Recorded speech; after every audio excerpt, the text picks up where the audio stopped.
Alhamdulillahirabbil alamin wassalatu wassalamu ala asrofil anbiya'i wal mursalin sayyidina wa maulana Muhammad wa ala alihi washabihi ajmain.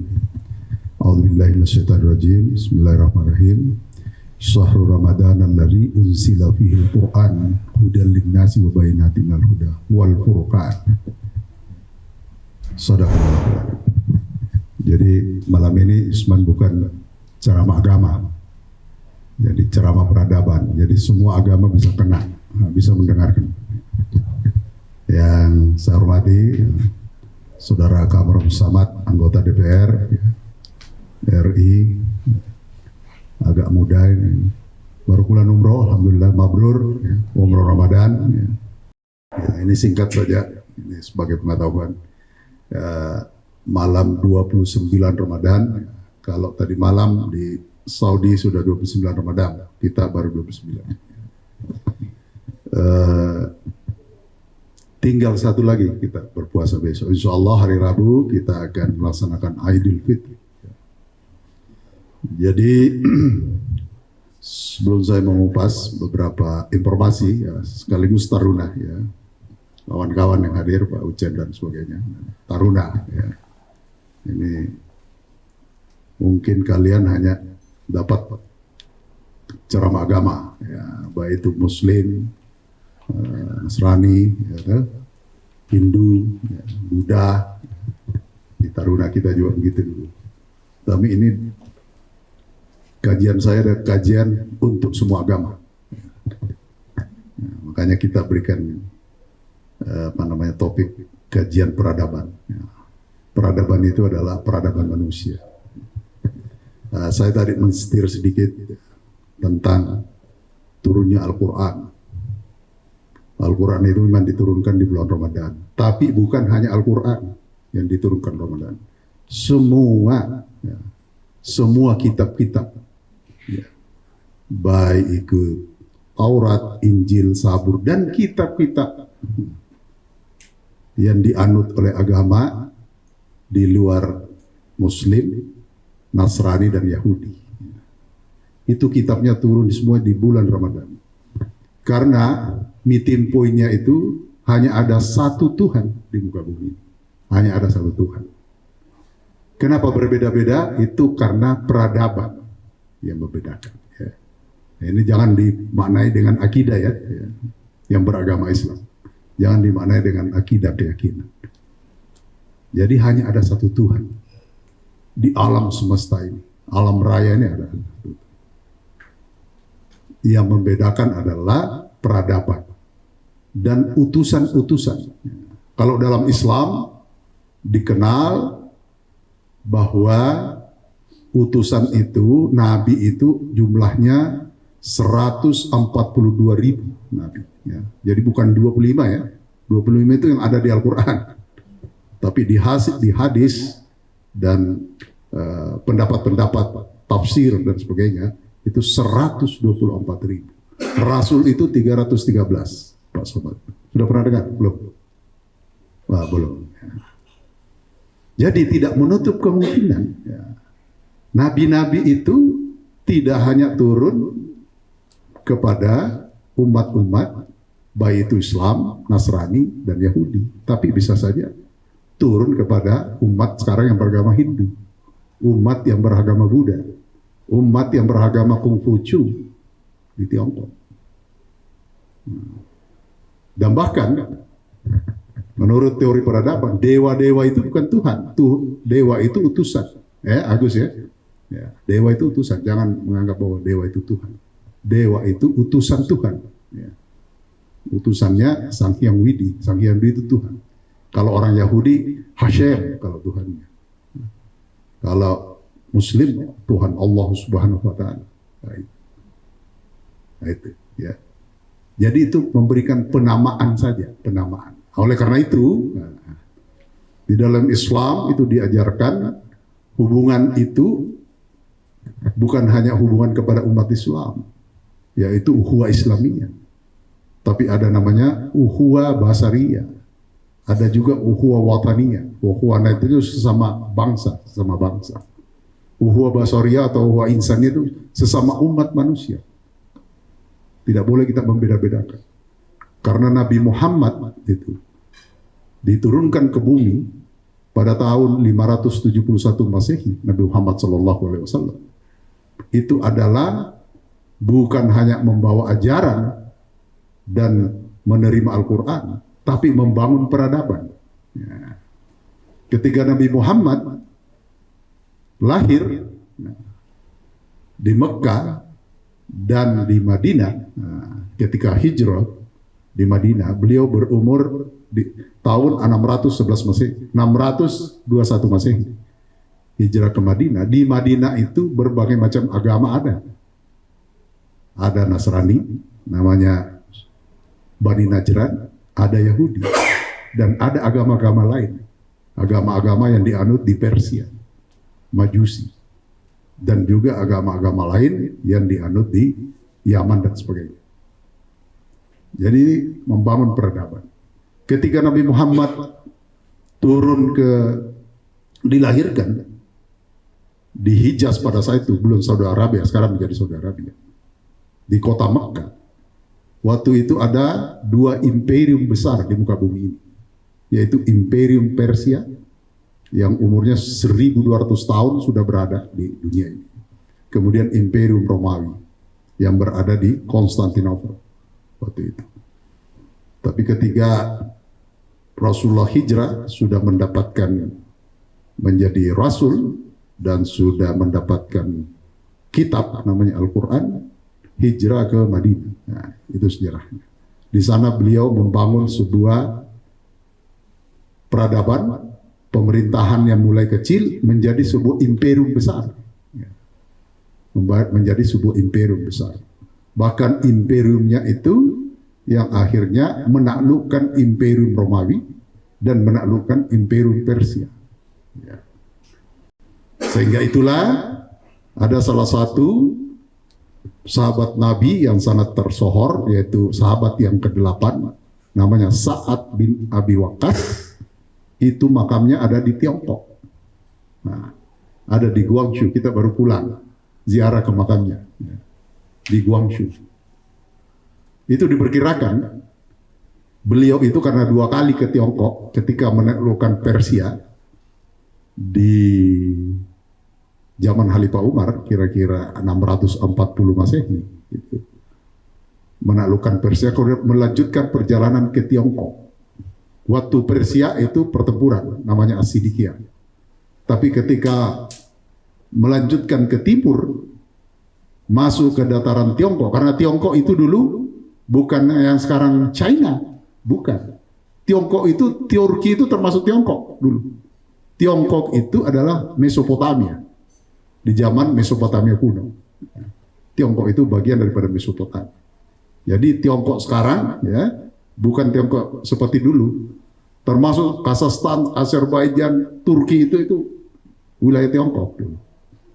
Jadi makanya saat beliau sebenarnya ketika masuk ke dataran Tiongkok tidak diterima dengan baik, tidak ada pertempuran, tidak ada kekerasan, bahkan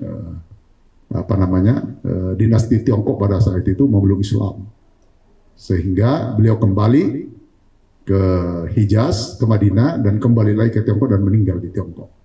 Kira-kira hitungan kita itu 640 Masehi. 8 tahun setelah Nabi Muhammad meninggal. Ya. Ketika Khalifah Umar. 4 tahun Khalifah Umar memimpin saat Abi Waqqas. Sekarang, sejak itu dipelihara oleh dinasti-dinasti Tiongkok. Itu namanya Uhuwa Basariyah. Ya. Jadi bukan hanya orang Islam aja yang melakukan Uhuwa Basariyah. Jadi orang yang lain juga, yang beragama lain melakukan Uhuwa Basariyah. Nah, kalau tidak melakukan Uhuwa Basariyah, sekarang itu makam di tengah-tengah kota Guangzhou yang megah begitu, luasnya makamnya 3,5 hektar, di depan jalan, belakang jalan. Saya rasa sudah di-res lah itu, sudah bisa diakuisisi sebenarnya, ya, kalau bukan Uhuwa Basariyah. Jadi itu kawan-kawan sekalian ya, Tamata Ruda. Nah, ini peradaban manusia sangat luas. Peradaban dunia itu sangat luas. Agama itu adalah bagian dari peradaban. Ya, bagian dari peradaban. Ya. Saya katakan tadi, semua umat manusia, semua alam raya ini berasal daripada Tuhan yang satu. Tuhan yang satu. Kenapa berbeda-beda? Karena itu berapa? Peradaban itu ada 3 faktor dalam. Pertama religion, agama. Yang kedua adalah culture, kebudayaan. Ya. Yang ketiga adalah history, ya. Sejarah manusia itu sendiri. Ya. Soalnya peradaban yang paling kita kenal ada Nabi Nuh. Peradaban Nabi Nuh. Ya. Nah, peradaban Nabi Nuh itu bukan hanya ditulis di dalam Al-Quran atau Alkitab, Injil atau Torah, tapi di kitabnya Agus, di kitab Hindu, ya, juga ada diceritakan tentang Nabi Nuh. Nah, dan bahkan di kitabnya Konghucu diceritakan. Ya. Jadi bahkan pendapat Konghucu itu banjir bandang tidak sampai ke Tiongkok waktu itu, terhalang oleh dewa-dewi Kuan Yin dan sebagainya. Nah, jadi ada semua menyinggung itu agama-agama itu, semua menyinggung. Ada mitimponnya, ada pertemuannya. Itulah namanya peradaban manusia. Perbedaan itu dibedakan oleh culture, ya, culture. Agama Islam berkembang di Indonesia melalui apa? Wali Songo. Ya. Makanya Wali Songo, makanya ada gamelannya, ada macam-macam. Agama Nasrani berkembang di mana? Yunani. Makanya nyanyi-nyanyi. Peradaban. Itu karena peradaban.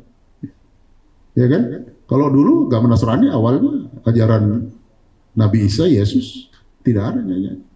Nyanyinya setelah Yunani, masuk ke Yunani. Ya. Begitu pula agama Islam masuk ke Indonesia. Ada rebananya, ada apanya macam-macam. Ya. Tapi asalnya tidak ada. Tapi apakah itu salah? Tidak. Tidak. Tidak ada menurut culture, tidak ada menurut history, tidak ada menurut peradaban. Itu semua berkembang. Yang penting itu akidah kalau menurut Islam, dogma kalau menurut Nasrani, keyakinan kalau menurut agama lain.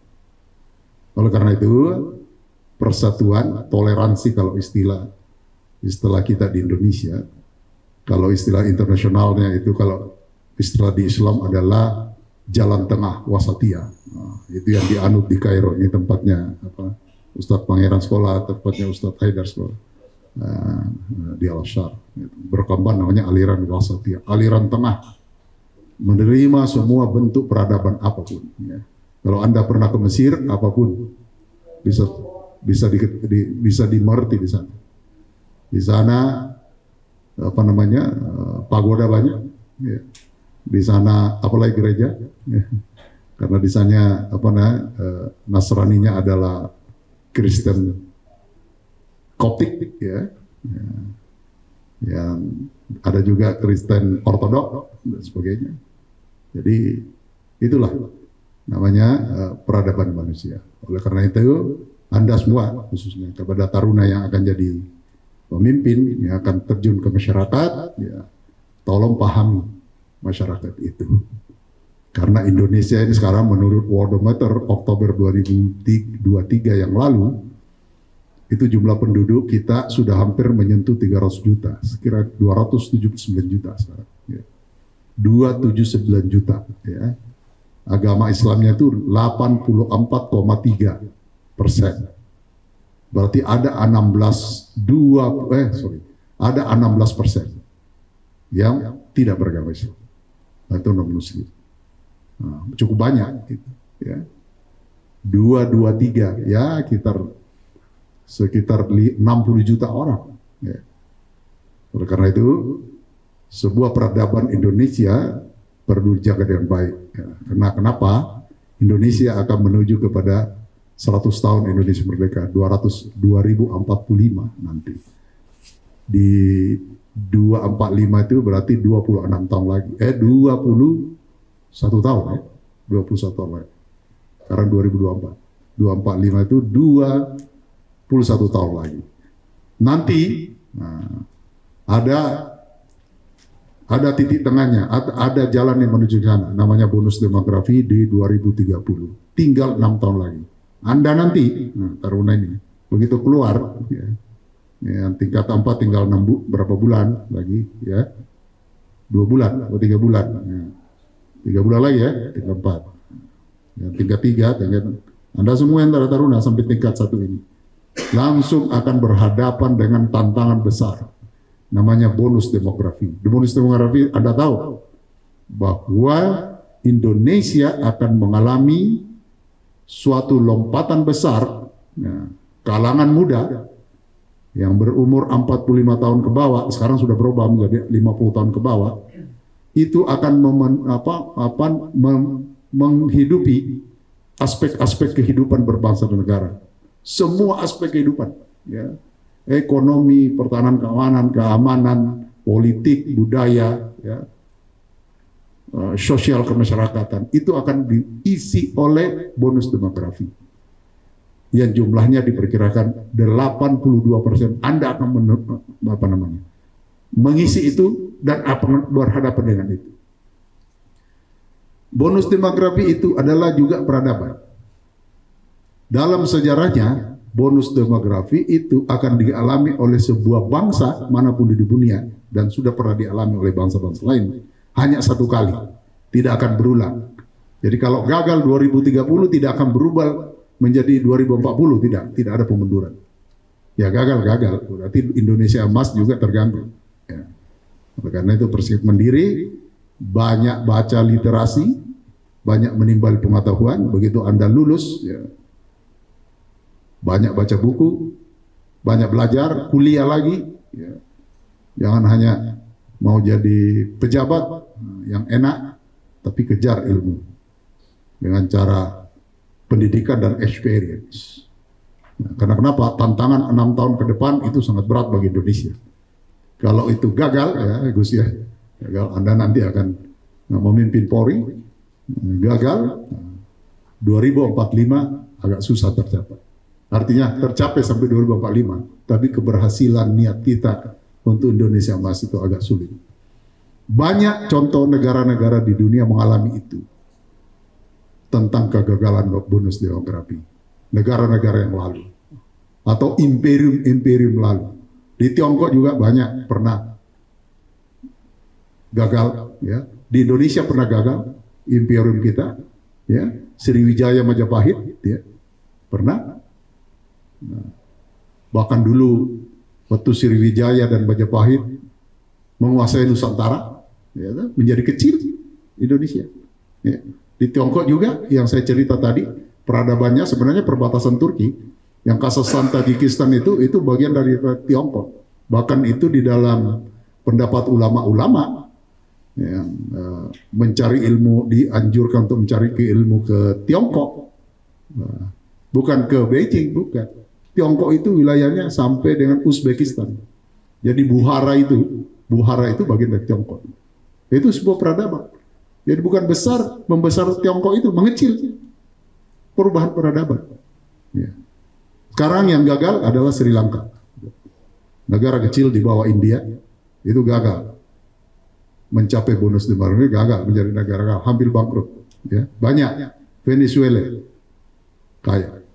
Banyak negara-negara di Afrika, Amerika Latin, bahkan di Afrika, itu mengalami kegagalan karena berbenturan class civilization, benturan peradaban, ya, untuk menuju puncak karier.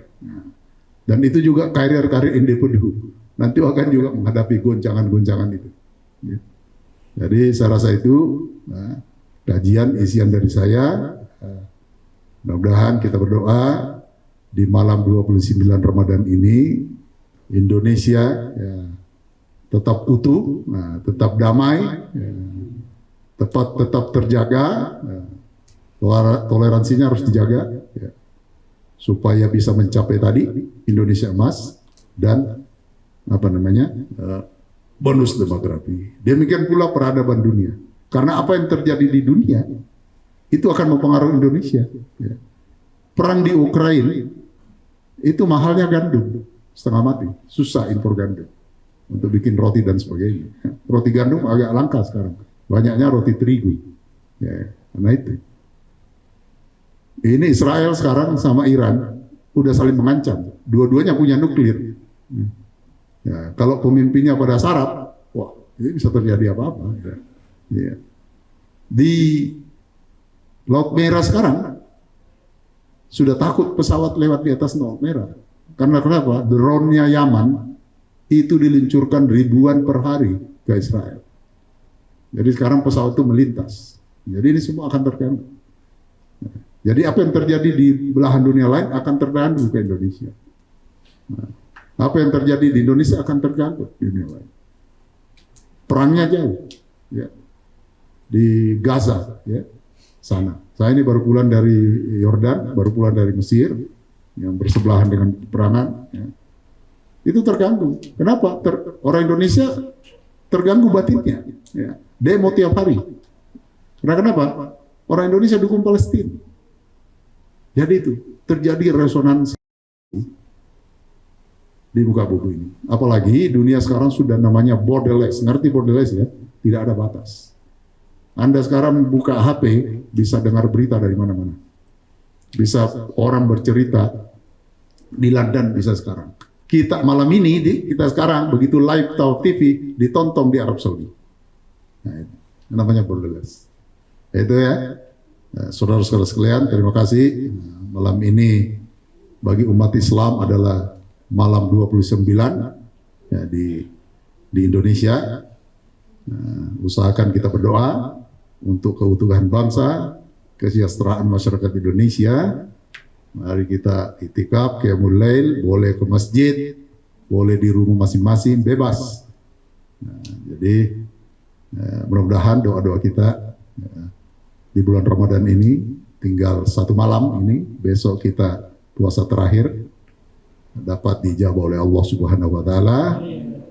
Kita semakin meningkat ekonominya, jumlah penduduknya semakin banyak, ya, dan semua masyarakat damai, bagai pebisnis, pedagang, jalan usahanya.